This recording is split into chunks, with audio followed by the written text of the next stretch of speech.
ಇನ್ನು ಕೆಲವೇ ಕ್ಷಣಗಳಲ್ಲಿ ಡಿ.ಕೆ. ಶಿವಕುಮಾರ್ ಪ್ರಮಾಣ ವಚನ ಕಾರ್ಯಕ್ರಮ ಆರಂಭವಾಗುತ್ತೆ. ಇನ್ನೇನು ಕೆಲವೇ ಕ್ಷಣಗಳು ಮಾತ್ರ ಬಾಕಿ ಇದೆ. ಲೋಕಭವನದಲ್ಲಿ ಸಿದ್ಧತೆಯನ್ನ ಈಗಾಗಲೇ ಪರಿಶೀಲಿಸಿದರೆ ಅಧಿಕಾರಿಗಳು ಕೂಡ ಅಂತಿಮ ಹಂತದ ಒಂದು ಪರಿಶೀಲನೆಯನ್ನ ಮಾಡಿಕೊಂಡಿದ್ದಾರೆ. ಡಿ.ಕೆ. ಸುರೇಶ್ ಅವರು ಎಲ್ಲ ಅವರ ಸಹೋದರ ಸಿಎಂ ಆಗಬೇಕು, ನಾವು ಮಾಡಿರುವಂತಹ ಒಂದು ಕೆಲಸ, ನಾವು ಮಾಡಿರುವಂತಹ ಒಂದು ಕೂಲಿಗೆ ನಮಗೆ ಸಿಗಬೇಕು, ನಮಗೆ ಒಂದು ತಕ್ಕ ಪ್ರತಿಫಲ ಅನ್ನುವಂಥದ್ರ ಬಗ್ಗೆ ಅವರು ಈ ಹಿಂದಿನಿಂದಲೂ ಕೂಡ ಹೇಳ್ಕೊಂಡು ಬಂದಿರುವಂಥವ್ರು.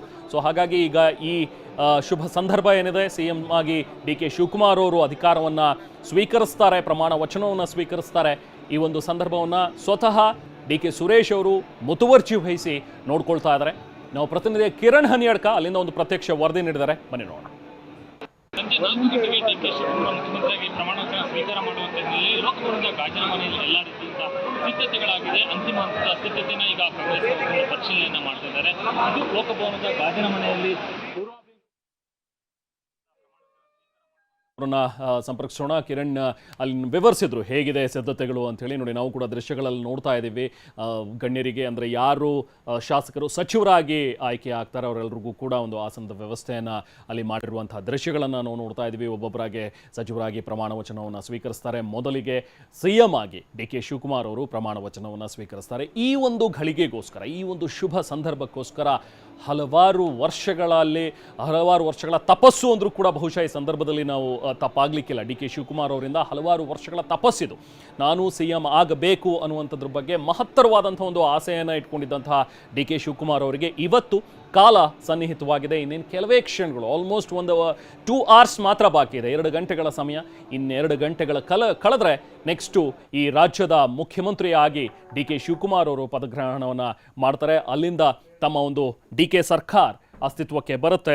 ಅಲ್ಲಿ ಡಿ.ಕೆ. ಶಿವಕುಮಾರ್ ಅವರು ಮೊದಲ ಕ್ಯಾಬಿನೆಟ್ನ ಕೂಡ ಈಗ ನೆಕ್ಸ್ಟು ನಡೆಸಲಿಕ್ಕಿದ್ದಾರೆ.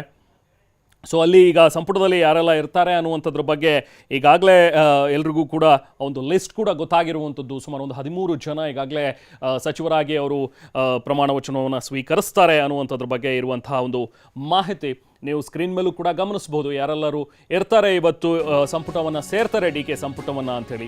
ಡಿ.ಕೆ. ಪ್ರಮಾಣ ವಚನದ ಬಳಿಕ ಒಂದು ರೋಡ್ ಶೋ ಅನ್ನು ಕೂಡ ಆಯೋಜನೆಗೊಳಿಸಿದ್ದಾರೆ. ಡಿ.ಕೆ. ಶಿವಕುಮಾರ್ ಪ್ರಮಾಣ ವಚನ ನಂತರ ನಡೆಯಲಿರುವಂತಹ ಒಂದು ರೋಡ್ ಶೋ ಕಾರ್ಯಕ್ರಮ ಇದು. ಲೋಕಭವನದಿಂದ ವಿಧಾನಸೌಧದವರೆಗೂ ಕೂಡ ರೋಡ್ ಶೋ ನಡೆಸೋದಕ್ಕೆ ತೀರ್ಮಾನ ಮಾಡಿದ್ದಾರೆ. ರಾಹುಲ್ ಗಾಂಧಿ, ಮಲ್ಲಿಕಾರ್ಜುನ್ ಖರ್ಗೆ, ಸಿದ್ದರಾಮಯ್ಯ ಅವ್ರ ಜೊತೆಗೇನೆ ಡಿ.ಕೆ. ಶಿವಕುಮಾರ್ ರೋಡ್ ಶೋ ಮಾಡ್ತಾರೆ ಅಂತೇಳಿ ತೆರೆದ ಜೀಪ್ನಲ್ಲಿ ಡಿ.ಕೆ. ಶಿವಕುಮಾರ್ ರೋಡ್ ಶೋ ಮಾಡಿ ಲೋಕಭವನದಿಂದ ವಿಧಾನಸೌಧಕ್ಕೆ ಅವರು ತೆರಳುವಂತಹ ಒಂದು ಸಾಧ್ಯತೆಗಳಿವೆ. ಸೊ ಹಾಗಾಗಿ ಆ ಒಂದು ರೋಡ್ ಶೋಗೂ ಕೂಡ ಸಿದ್ಧತೆಯನ್ನು ಮಾಡಿಕೊಂಡಿದ್ದಾರೆ. ಸೊ ಈಗಾಗಲೇ ಕಾರ್ಯಕ್ರಮಕ್ಕೆ ಕೆಲವೊಂದಷ್ಟು ಜನ ಸೆಲೆಬ್ಗಳನ್ನು ಆಹ್ವಾನಿಸಿರೋದ್ರ ಜೊತೆಗೆ ನೋಡಿ, ಪೌರ ಕಾರ್ಮಿಕರನ್ನು ಕೂಡ ಅಲ್ಲಿಗೆ ಕರೆದಿರುವಂಥದ್ದು. ಅಂದರೆ ಅವರೂ ಕೂಡ ಈ ಕಾರ್ಯಕ್ರಮದಲ್ಲಿ ಹಾಜರಾಗಬೇಕು, ಇರಬೇಕು ಅನ್ನುವಂಥ ಒಂದು ನಿಟ್ಟಿನಲ್ಲಿ ಅವರನ್ನು ಕೂಡ ಆಹ್ವಾನಿಸಲಾಗಿದೆ. ಸೊ ಬೇರೆ ಬೇರೆ ಕ್ಷೇತ್ರದ ಗಣ್ಯರು ಕೂಡ ಇವತ್ತಿನ ಒಂದು ಕಾರ್ಯಕ್ರಮದಲ್ಲಿ ಆಗಮಿಸಲಿಕ್ಕಿದ್ದಾರೆ. ಜೊತೆಗೆ ಕೆಲವೊಂದಷ್ಟು ಮಠಮಾನ್ಯಗಳ ಮಠಾಧೀಶರು, ಪ್ರಮುಖ ಸ್ವಾಮೀಜಿಗಳು ಅವರು ಕೂಡ ಕಾರ್ಯಕ್ರಮಕ್ಕೆ ಈಗ ಬರ್ತಾ ಇರುವಂತಹ ದೃಶ್ಯಗಳು. ಲೋಕಭವನಕ್ಕೆ ಒಬ್ಬೊಬ್ಬರಾಗಿ ಈಗ ಸ್ವಾಮೀಜಿಗಳು ಕೂಡ ಬರ್ತಾ ಇದ್ದಾರೆ. ಅವರು ಕೂಡ ಈ ಕಾರ್ಯಕ್ರಮಕ್ಕೆ ಸಾಕ್ಷಿಯಾಗ್ತಾರೆ. ಇನ್ನೇನು ಕೆಲವೇ ಹೊತ್ತು ಮಾತ್ರ ಬಾಕಿ ಇದೆ. ಇನ್ನೇನು ಆಲ್ಮೋಸ್ಟ್ 1-1.5 ಗಂಟೆ ಸಮಯ, ಹತ್ತತ್ರ 2 ಗಂಟೆಯ ಸಮಯ. 2 ಗಂಟೆ ಕಳೆದ್ರೆ ಡಿ.ಕೆ. ಶಿವಕುಮಾರ್ ರಾಜ್ಯದ ಮುಖ್ಯಮಂತ್ರಿಯಾಗಿ ಪದಗ್ರಹಣವನ್ನು ಮಾಡಲಿಕ್ಕಿದ್ದಾರೆ.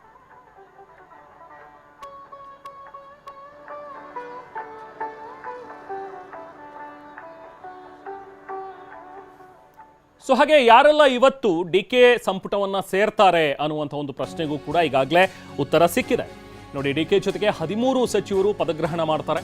ಆ ಪಟ್ಟಿ ಕೂಡ ಬಿಡುಗಡೆಯಾಗಿದೆ. ಡಿ.ಕೆ. ಸಂಪುಟದಲ್ಲಿ ಯತೀಂದ್ರ ಅವರು ಇರ್ತಾರೆ. ಯು.ಟಿ. ಖಾದರ್ ಅವ್ರಿಗೂ ಕೂಡ ಈಗಾಗಲೇ ಅವಕಾಶವನ್ನು ನೀಡಲಾಗಿದೆ. ಪರಮೇಶ್ವರ್, ಪ್ರಿಯಾಂಕ್ ಖರ್ಗೆ, ಕೆ.ಎಚ್. ಮುನಿಯಪ್ಪ, ಜೊತೆಗೆ ಸತೀಶ್ ಜಾರಕಿಹೊಳಿ, ಕೃಷ್ಣ ಬೈರೇಗೌಡ, ಎಂ.ಬಿ. ಪಾಟೀಲ್ ಇವರೆಲ್ಲರೂ ಕೂಡ ಇವತ್ತು ಮಿನಿಸ್ಟರ್ ಆಗ್ತಾರೆ. ಕೆ.ಜೆ. ಜಾರ್ಜ್, ರಾಮಲಿಂಗಾರೆಡ್ಡಿ ಅವ್ರಿಗೂ ಕೂಡ ಸಂಪುಟದಲ್ಲಿ ಸ್ಥಾನವನ್ನು ನೀಡಲಾಗಿದೆ. ಶರಣ್ ಪ್ರಕಾಶ್ ಪಾಟೀಲ್, ಈಶ್ವರ ಖಂಡ್ರೆ, ಅಂದರೆ ಕಳೆದ ಬಾರಿ ಸಂಪುಟದಲ್ಲಿ ಇದ್ದಂತಹ ಆಲ್ಮೋಸ್ಟ್ ಕೆಲವರನ್ನು ಇಲ್ಲಿ ಕಂಟಿನ್ಯೂ ಮಾಡಲಾಗ್ತಾ ಇದೆ.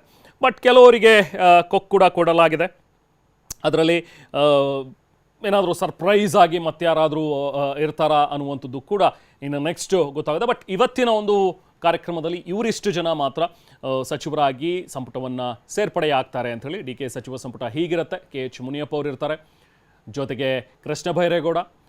ಇಲ್ಲಿ ಸಾಕಷ್ಟು ಸಮೀಕರಣಗಳನ್ನು ಕೂಡ ನೋಡಲಾಗಿದೆ. ಅದು ಜಾತಿವಾರು ಸಮೀಕರಣ ಆಗಿರಬಹುದು ಅಥವಾ ಬೇರೆ ಬೇರೆ ಮಾನದಂಡಗಳು. ಈಗ ಏಜ್ ವೈಸ್ ಸೀನಿಯಾರಿಟಿ ಜೊತೆಗೆ ಯಂಗ್ಸ್ಟರ್ಸ್, ಈ ಥರ ಒಂದಷ್ಟು ಕಾಂಬಿನೇಷನ್ಸ್, ಎಲ್ಲ ರೀತಿಯ ಕಾಂಬಿನೇಷನ್ಸ್ಗಳನ್ನು ಕೂಡ ಇಲ್ಲಿ ವರ್ಕೌಟ್ ಮಾಡಿ ಒಂದು ಲಿಸ್ಟನ್ನು ರೆಡಿ ಮಾಡಿದ್ದಾರೆ. ಸದ್ಯಕ್ಕೆ 13 ಜನ ಇಲ್ಲಿ ಇರ್ತಾರೆ ಡಿ ಕೆ ಶಿವಕುಮಾರ್ ಅವರ ಸಂಪುಟದಲ್ಲಿ. ಎಂ ಬಿ ಪಾಟೀಲ್ ಅವರು ಕೂಡ ಇರ್ತಾರೆ ಸಚಿವರಾಗಿ.